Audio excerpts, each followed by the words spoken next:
سارے فتنوں میں ایک بہت بڑا فتنہ جو بہت زیادہ ظاہر ہو رہا ہے وہ یہ ہے کہ آج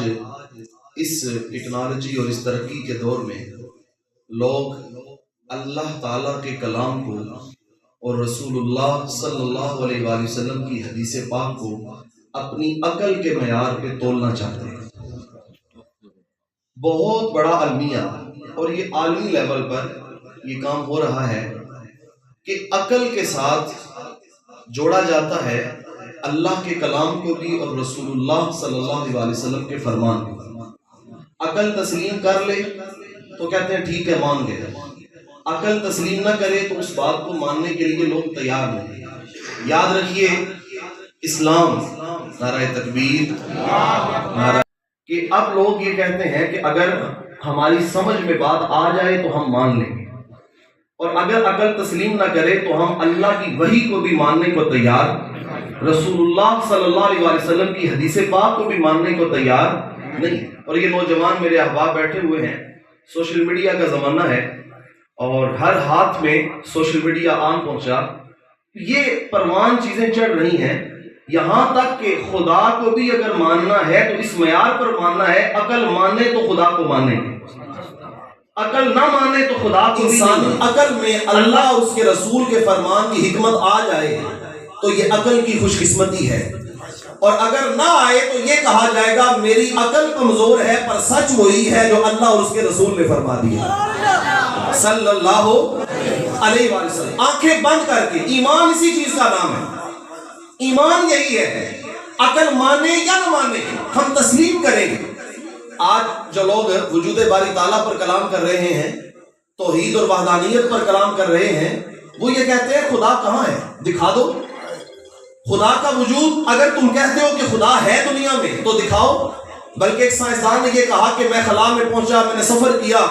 اور میں نے بڑے سیاروں کا سفر کیا ہے، میں نے آخر میں دیکھا کہ گڑھا ہے، ساری دنیا اس گڑھے میں جا کے گر جاتی ہے، لیکن خدا تو مجھے کہیں نظر نہیں آیا۔ اب یہ خدا کے وجود کا انکار اس بنیاد پر کیا جا رہا ہے کیونکہ میری عقل نہیں مانتی اور میں نے دیکھا نہیں خدا کو، اس لیے میں خدا کو مانتا۔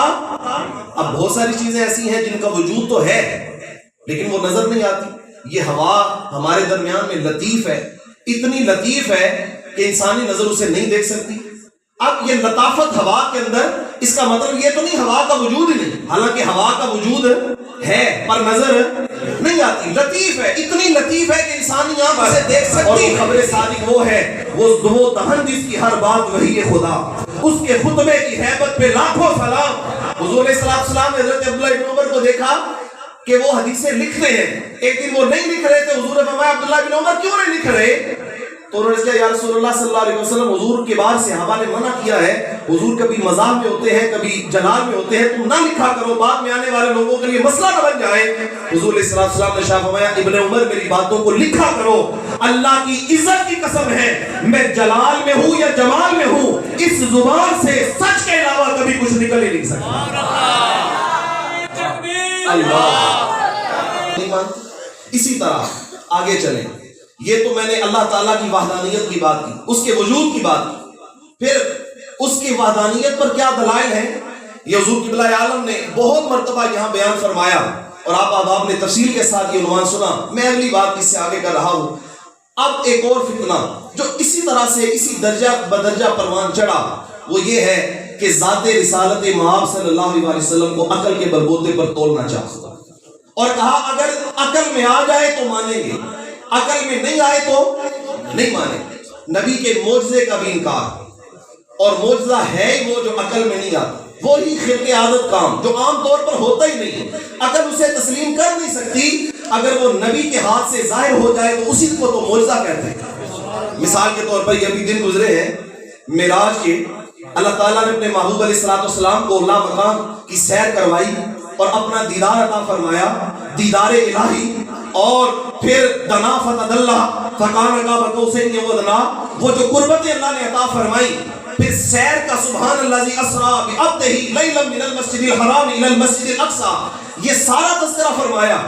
اب انسانی عقل آج یہ کہنا چاہ رہی ہے کہ چونکہ ہماری عقل نہیں مانتی لہٰذا ہم معراج کا انکار کرتے ہیں، اور یہ فتنہ کوئی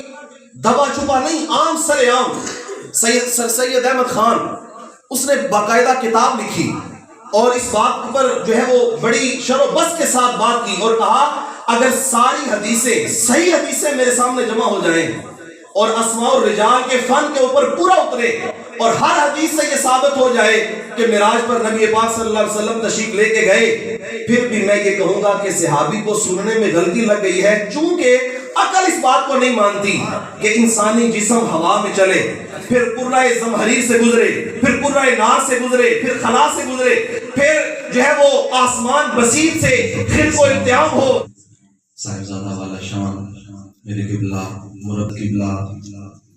پیر غلام بشیر نقشبندی صاحب معتزلہ عظیم واردی